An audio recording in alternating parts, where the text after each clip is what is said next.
Babe. Okay, in our last episode, we talked about how being open to each other has helped us so far. One or two persons actually asked me. In fact, a guy was actually telling me that that he can't try that one. No, that's how do I expect his wife to handle it if he just wakes up and tells her that there's one lady that he's liking, or that's it's a no for him and it won't work for him. I don't know. I think we should talk about it for the lady who maybe probably is not so close to the husband. I can imagine how the man would take it. Oh, so you're liking Emeka? It will cause wahala. What do you think? How do you think people can strike a balance, be open and not cause havoc in their marriages? Well, we just harped on that in passing and moved on. But it's a major issue. Yeah. It's a major issue and also a foundational issue. It's a foundational issue.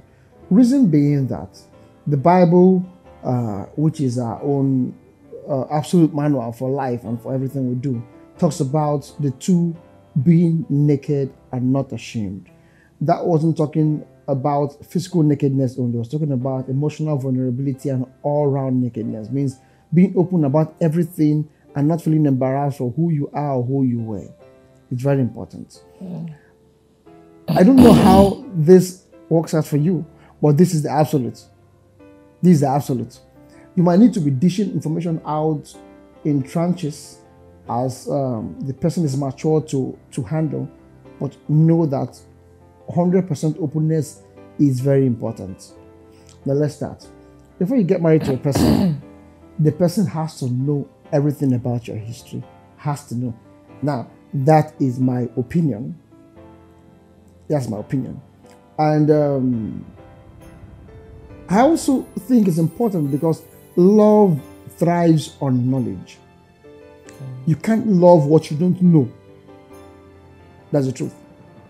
The Bible says, and God commended his love towards us in that while we were yet sinners, that phrase, yet sinners, showed that God had full knowledge of our current state, our capacity. The Message translation says that God puts his love on the line, giving us his best when we have no use to him. You understand? At that point, he knew who we were. That's why we can't surprise God. He knows us through and through. And still decided to love us in our mess, in that state. That's why God's love is absolute. In this age of grace, his love is absolute. So, somebody should love you on the premise of who he knows you are, not who he assumes you are. Even in law, if you marry someone on false pretense and you discover the truth, you can decide to annul the marriage. So let him know who you are, know what your weaknesses are, and decide to want to deal with it. Because the truth is that God brings people into our lives for us to help their flaws. That's a very deep part. I might not have time to go into that.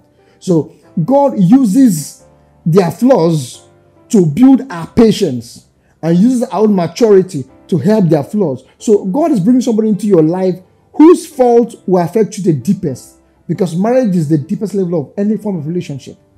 So it is in that deep exposure to somebody's deep fault that you are learning to forbear their burden, and in forbearing their burden, you're learning to be patient as they grow. So two of you now get to grow. It's very important. When you now get married, you have not changed to become a saint. Yes, a couple of things about you have changed. You've turned a new leaf, but there are still tendencies there in your life. Your partner has to know, so he knows your struggles and helps you with it. He helps you bear your infirmities. If you know somebody is not capable of handling your problems, don't marry them in the first place, because you are not perfect people. Mm-hmm. Very important. Don't marry them in the first place. That's why tell them who you are. Tell them what you're struggling with. Let them decide to want to stick with it. I've had people come to me and say, this is what I know about this lady. Should I go ahead? And I ask him, can you deal with it if it exacerbates? If you can't, walk away. If you can't, then stick there and walk it by God's grace. But you should know ab initio before you walk into it. That's what I mean. Second, why openness is important is because evil only thrives in darkness. And darkness is a form of ignorance or lack of knowledge. So anything you've not brought to the light of knowledge would fester. If you have a weakness and you've not told your partner about it, your spouse, by that I mean your husband or your wife, a man or a woman, the chances of that thing festering is high. But once you expose any work of darkness to the light automatically extinguishes darkness. That's the more reason why if you're having an attraction to somebody as a married man, and mind you, marriage does not end attraction. That you're a woman and you got married doesn't mean you not see any other guy that is cooler, taller, more handsome than your husband. Same goes for the men. Men are at more risk because men are more visually triggered. So it doesn't mean that you'll not see another lady who's more attractive than your wife. But when you have such serious temptation, share it with your wife. Let her know. And wife, don't betray the trust by triggering problems. If you're not mature, don't get married because you must see shit and learn to handle shit. That's the truth. So most wives especially are the ones who have driven their husbands into darkness by becoming suspicious. That your husband told you a weakness, you now become suspicious, you use it against him. You've killed the tendency of him ever opening up to you again. Yeah. So openness is a matter of trust, of maturity, but is a critical foundation on which marriage should survive. Because once again, evil thrives in darkness. So you have to be open. If the person is not mature enough to have the openness, walk away from it. But when you are married, okay, let me just say this in passing. If you discover that the man or woman you're married to is not mature enough to handle issues, it's a risk for you. I'm not going to say don't tell him, but just know you are running a risk already. You have to learn to manage information. Okay. And dole it in tranches as they can understand. But two of you must seek maturity and grow. You have to grow. Two of you have to grow. That's why trust is important. Does that answer the question? Yeah, it does. So if you're listening, I think this has helped us. I mean, okay, we dated for a long time. The length of our dating notwithstanding, but I think we were friends. We had trust for each other. We were God-fearing. So these things added together. Now, it's not just a linear, simplistic phenomenon. Many things come into play for this openness thing to work well. So you just have to seek God and grow. Okay. So can we talk about sex? Why did your face like that? Let's talk about sex. I don't know anything. I grew up in a house where sex was never talked about. Never talked about. And I'm married, and in fact, you know that sex is one of the leading causes of divorce in marriages. One of the 5 top causes of divorce in marriages is sex. My house, sex was never talked about. Like, for once in my entire life, my mother never told me about sex. My mom was a very good woman. Yeah, she taught me everything else except sex. When I really got married, after I got married, I was asking myself, what does this woman expect me to be doing now inside this man's house? Praise God, Lord, single. What will I be doing in a man's house? It was not, I had this mindset like, sex is iniquity. You learn on the job. Iniquity. When I think about sex, very sacred. I had that mindset. And I came into marriage with that kind of mindset. Like, this thing is all sacred. Oh God, you don't want to know about my early days. Sex was war. Sex was difficult. Sex was impossible. I was boring. I was dry. If one day my husband told me, he said, can you just go and get spoiled? Go anywhere. Look for somebody that will just spoil you. Just go and get spoiled. I did not say that. Yeah, you did. You told me. I know. Actually, you can't remember. You told me that. Just get spoiled. At least, But it wasn't my fault because I was coming from a family where sex was never talked about. I remember I went to see Dr. Sanisi in Lagos, a psychologist. That guy talked to me. Gynecologist, like, he spoke to me. He did a very serious work with my mind. Very serious work with my mind. After talking to me. Let me tell you. Now, the bias of most of the things we postulate are biblical.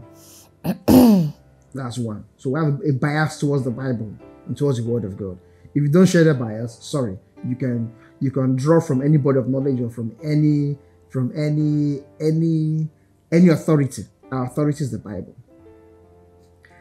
I've heard many pastors say things like, hey, you don't just go into marriage to have sex. I've heard that. It's supposed to be a good thing. Except that it's not such a good thing. Because Apostle Paul one of the greatest pundits of scriptures, said that it is safe not to get married, except if you cannot handle sexual urge. So Apostle Paul opined that getting married is primarily first to cure sexual cravings. Primarily.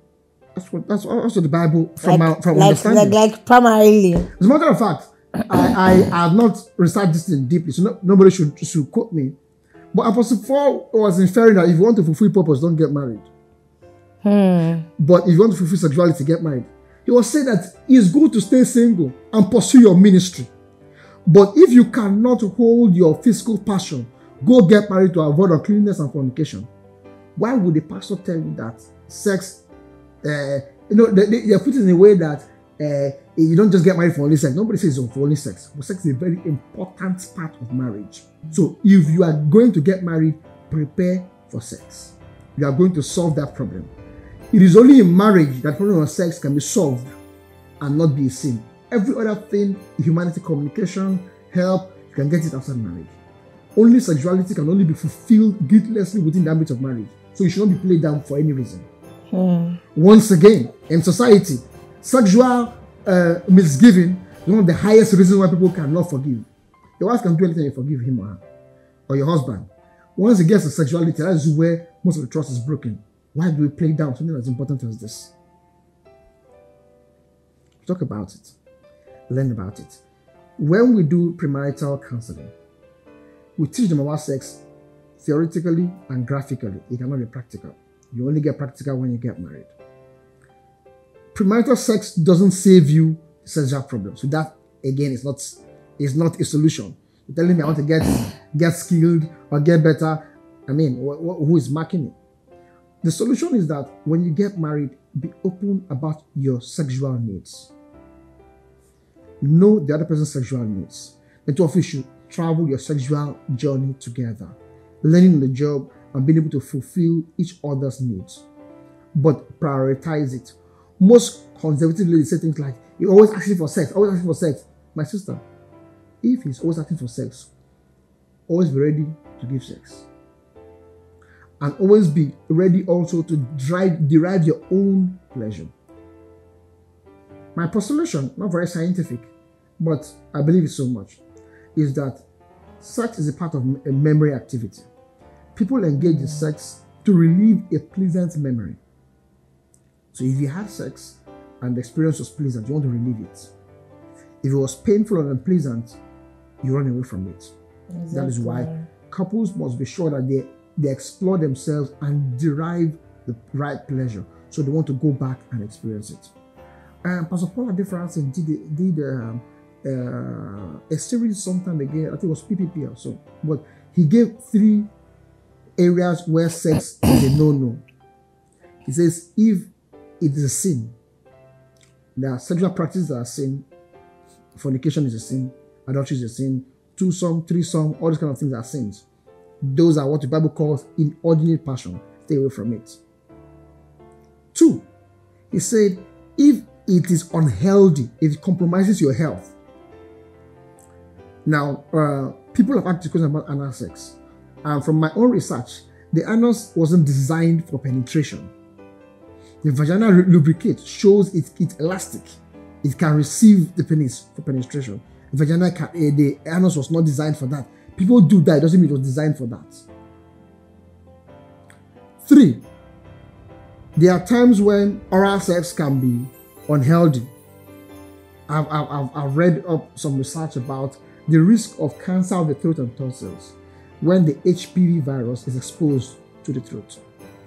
HPV usually most times leaves, most women have the HPV virus. It can be latent or active, but not very, very risky for the women. Might not be life-threatening. I'm not a doctor, but most times HPV in the vagina might not be life-threatening. But if during oral sex the man picks it up, it can put him under risk of cancer of the throat and tonsils. Now, it doesn't mean that I'm saying no to oral sex. I'm just saying that the hygiene has to be high. We have to take care of our health. We should go for periodic test, pap smear to be sure that we are free of whatever STI, STD, so we can have fulfilled sexual experience without any risk or health risk. Then 3, one is if it's a sin. 2 is if it compromises your health. 3, if it constantly dehumanizes you. I use the word constantly because any lady, for example, who have sex, the first sexual experience, usually uncomfortable, usually unclean, dirty, and dehumanizing. But if progressively over time, after all forms of counseling and help, certain sexual practices still dehumanizes you, you can stay away from it for some time. Aside this, any other sexual practice is okay as long as it gives you pleasure. I hear things like, how can you use your mouth and use to praise God, to engage in sexual intercourse? Is it only your mouth that praises God? Your hand praises God. Your leg praises God. All your body praises God. The Bible says your body is the temple of the Holy Spirit, every part of it, including your penis and the vagina. They're all part of the temple. So if you can give your partner or your wife or your husband, let me just within context, pleasure with every part of your body, and it doesn't amount to a sin, dehumanizing you, or expose you to any health risk, it's okay to do it. But prioritize your sexual satisfaction and that of your partner. Because you have to be satisfied, your partner has to be satisfied. It is very important. You have to learn about it, read about it, give it attention, reflect in your diet to boost your libido. Anything you do. If you're a lady and you have low libido, it is not natural. It might be something about your hormones that's not well. Go seek medical help. You have to derive pleasure from sex and be able to give pleasure in sex. It is very important. If the Bible says it's important, Apostle Paul says it's important, if society says it's important, it means it's important. You are not Holy Michael. That means I have said all I want to. Okay, look, for us, those early days, of course, 2 of us got married as as virgins. Now, I'm not trying to make any big points about that. It's not something that we brag about. It was God's help, and maybe because we didn't get. Sometimes people who get married as virgins not because they plan to, maybe because they don't get the privilege to be spoiled or whatever it is. But I think God helped us. That's something that we brag about. But we entered the journey total novices. Before I got married, my friends and I, my male friends, my Christian male friends, we used to say things like, we need to have our sexual fantasies. Put them in check, but don't kill them. When we get married, we can use them. It's a tool. Your mind is a prime sexual tool. So keep your mind active. I'm not saying you should get lost in sexual fantasy, but I'm saying that keep a healthy sexual expectation. When you get married, you have something to draw from. So we started the journey, not knowing anything, but we learned on the job and made sure that we gave ourselves as much pleasure as we knew how to, and we kept growing. And I mean, we're good at it, man.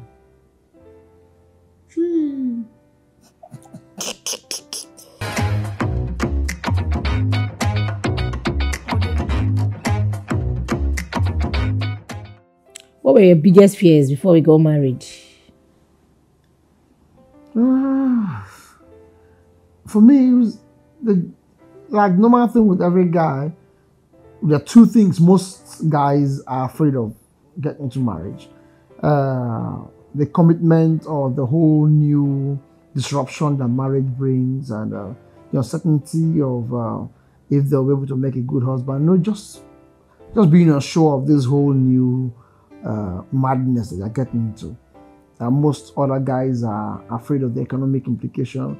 That was particular for me, young guy, young business, little or no liquidity, so there was no money. I was just thinking, go carry person's daughter. Would I be able to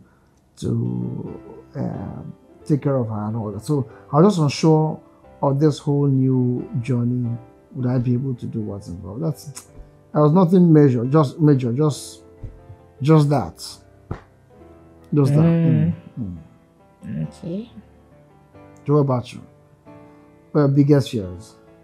I had just one major fear before I got married. This is everything. As a single lady, the doctors told me I was never going to have a child.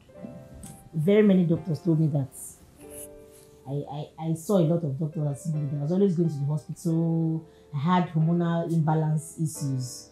I was seeing my period. My period was like you would say, a roller coaster. This month, the period will come, it will come for like 3 months, and oh my God, oh my God, oh my God, oh my God. I remember during my NYSC, by the time I didn't see my period for like, 6 months straight. It was a very big issue for me. I couldn't even tell my parents. I was a young lady who was far away in Jigawa State, and then all of a sudden, 2nd month, 3rd month, 4th month, 5th month, 6th month. I remember going to see a particular doctor in Katsina State, and then after from Jigawa State, yes, to Katsina. Then after running tests, a series of tests and scan and all of that, he said to me, young lady, that was the first time it really dawned on me that this one is serious. So the young lady, he was very, very straight, explicit. He told me, you will never have a child. You will never be able to conceive. Your hormones are very, very, very not balanced. He told me straight up. He said, you won't see your period, you will not ovulate, you will not do this one, you will not do that one. The man just infused fear into me. By the time he was done, I stood up, I was in tears. I got to the door, turned and asked him, Oga, sorry, I want to ask you a question. Can you tell, is it possible, is there anything that can change this? He said, well, first he told me you have to go do a surgery, and that surgery should be done between now and the next 21 days. If you don't do that surgery, your cyst. Yes, cyst, that the cyst was very enlarged, that the cyst will rupture, and said so many scary things. Then he also said that except by the divine hand of God. As at then, I didn't have 1 kobo to do any surgery. My parents couldn't even afford me doing a surgery of that magnitude then. I just told myself, okay, God, it's either you or you. So I went back to my hostel. I prayed, I cried. I was going from one mountain to another mountain. It was my boyfriend then. He would send me books from Delta State, Webil to Kano. I would travel from Jigawa to Kano to get those books on faith. Oh my God. Those times are really trying. Eventually, I saw my period. I remember that very good Sunday morning when that period came out. Saturday night, I slept. And something just told me, you've been trusting God and believing God. Get a pad. I quickly told my neighbor to give me a pad. I slept with that pad. By the time I woke up the next morning, it was my period that woke me up. That was the first miracle. I called the doctor on phone and told him, doctor, guess what? My period is out. He said, impossible. I told him my period is out. He said, okay, even if your period is out, you won't ovulate and all that. But I kept trusting God. After my NYC, to cut the long story short, I finished my NYC. I went back to Lagos and I told my parents how all of these stories. They were like, oh my mom said, you mean you went through this? I said, yes, so that I was tired of saying the God of my mother. I wanted to experience God for myself. And God really proved himself strong in my life then, sincerely. I started seeing from one doctor to another. In fact, it was from one health issue to another. Oh my God. My hormones were, I can't explain. And every doctor kept on telling me that I was never going to have a child. Every doctor kept on saying that. I even told him that, are you aware that I will not, they say I will not have children. My mom asked me one day if I told the husband, the guy that wants to marry me, that the doctor told me I won't have. I said that yes. She said, how can you do that? My child has killed me. Okay, now, see, when we're talking about the openness issue, I mentioned that as much as possible, let your lover or your fiancé or whoever know your story, because love and acceptance is premised on knowledge. I knew all this. I was a faith person. I've always been. As a matter of fact, when it was time for medic, I used to buy the particular drug, bromazepine or something, and send to her then. While we were working on the faith, I sent her Kenneth Hagin's books on faith and all that stuff while we're still pursuing the medical path. I am not at war with medicine. I'm a very, very medically aware person, and I believe in medicine so much. I believe that God works through the tool of medicine or divine healing, whatever it is. That's my belief. So we walked that path, and when she would tell me, I said, I don't want to hear what the doctor is saying. Let's just do what is humanly possible and keep projecting our faith and doing the right thing. All those kept happening, and I would just kept moving. I wasn't hoping against hope. I was very certain that all these things will end and we will have children when we needed to have children. Yeah. You were single, so we didn't need children when you were single. we need children when we got married. So that was just my mindset, and I kept it at that. I recall when we got married, first 1, 2, 3 months, she was all panicky. Babe, see now it's 3 months and there's no baby coming. So I want to hear about this thing again in this house. It was not an issue for me. 2 weeks later, you sent me a text, Leah, God of God. 2 weeks after she brought that this issue of it's 3 months and there's no baby coming yet, I don't know where I was. The name of our first child just came to my mind, Liel. Liel is a Cross Riverian name. Liel means called. I sent it to her. She didn't know what it meant. She now she wants to tell her the name of her first son. I'm not even confirmed I was pregnant. It was that text message that made me go check. After that text message, like a week or so after, she went to do pregnancy test and it came out positive. She was all jubilant and shouting and shouting. When she told me about it, I was as unperturbed as I was when she was telling me about the children issue. It wasn't an event for me. It wasn't as much as a miracle for me. Once again, she mistook that as my not being expressive. I said, I wasn't expecting to have a child. I wasn't happy that I was going to have a child. It was something that was supposed to happen in its time. It was just a normal thing that should happen. It continued. We had the first child. Then, after the first child, a year or two after, she started having serious cramps that wouldn't go away, very bad cramps. Sometimes she was passing out. Went to the hospital, they did serious tests, they did this one, that one. Some said she was pregnant, others said it was ectopic pregnancy. It was a scan that saw the cyst, that the cyst was demoid and it was now very, very big. So twisted. Yes, it was torsioned, you know, and that. So it was a torsioning that was causing the pain, that piercing, crampy pain that was coming. So we went in for the surgery. Lo and behold, she was pregnant. But because of the cyst, I don't know how to explain it medically or radiologically, they didn't pick the pregnancy. All they saw was that there was the cyst. So we went in for the surgery. You know, the surgery with all the anesthetics and all the antibiotics and all the stuff. After a month of the surgery, there was still some things going on. Went for a test. And she was 8 weeks gone. 4 weeks after, yes, 8 weeks. I think it was more like 12 weeks or there. No, she was 8 weeks gone. 8 weeks gone. 4 weeks after an ovarian cystectomy.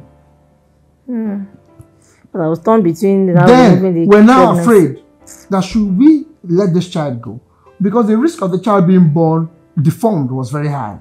I mean, that kind of early conception or early pregnancy with all the barrage of antibiotics, but I didn't get a lead in my spirit to let the baby go. That baby is Deacon, the strongest of them all. So, and that's what Deacon means, to win. Yeah. Mary, Ibibio would say a Deacon. A Deacon is victory. Deacon means to win. So that's my tribe. That's why he's named that way. So this was a fear she had, but we were able to walk through it together because I knew about it. I was not deceived into marrying a lady who was said to not be able to have children. Yeah. Openness is very important. Again, there's a concept of what we call the prayer of agreement that most Christians have taken way out of context. The prayer of agreement is only so when two people who are equal stakeholders on a matter pray about that matter. Two people who are equal stakeholders on a matter pray about that matter. Most of the things we say in church are not prayer of agreement. At best, call intercession. That a brother wants to do a business. I come and meet a brother, agree with me. People are not equal stakeholders, so you cannot be prayer of agreement. As a matter of fact, prayer of agreement is most possible within marriage or as workers in the same office. If you and your staff pray about your office, because your staff, their salary is tied to that work. Yours is tied. So you are most likely to agree with your staff in the office than to agree with your brother in church. Because you are not equal stakeholders. That's why the devil wants to put so much disagreement in marriage so people cannot be on the same page. So as lovers, we were on the same page. So our faith projected, not even prayers, And faith projected took care of many things. As because I was aware of it. I'm not a spirit. So if you're planning to get married, let the person know. I was a whore, I was a drug addict, I was a prostitute. Let them know. Love covers a multitude of sin, but love is premised on knowledge, not ignorance. He has to know what he's loving. It's very important. If he's born again, if he's mature, he can handle it. He will go through it. If he can't handle it, let him leave. God will bring your own to you. Most times, God takes people away from our lives who are not fit to walk our path with us. And because we are afraid, we want to keep what God has not given us, we want to hide things away. It's deception. And you can't build anything on the premise of deception. You can't. So it's very important. Those were the fears. And 10 years, 3 children, 3 sons. And we never never prayed for like fruit of the womb. He would always say that we would never pray for a child, never have to cry for a child, and we never did. It used to be one of my biggest fears. If you're expecting a child, God does things in His time. Now, by revelation, let's not just walk based on head knowledge or take somebody else's scripts. There are times when God has released an answer and there are demonic activities blocking it. So you have to discern when that is the case and do specific warfare prayers to ask for release. But don't pray out of panic, out of fear, or out of suspicion. Let the Holy Ghost be the one leading to what you're doing.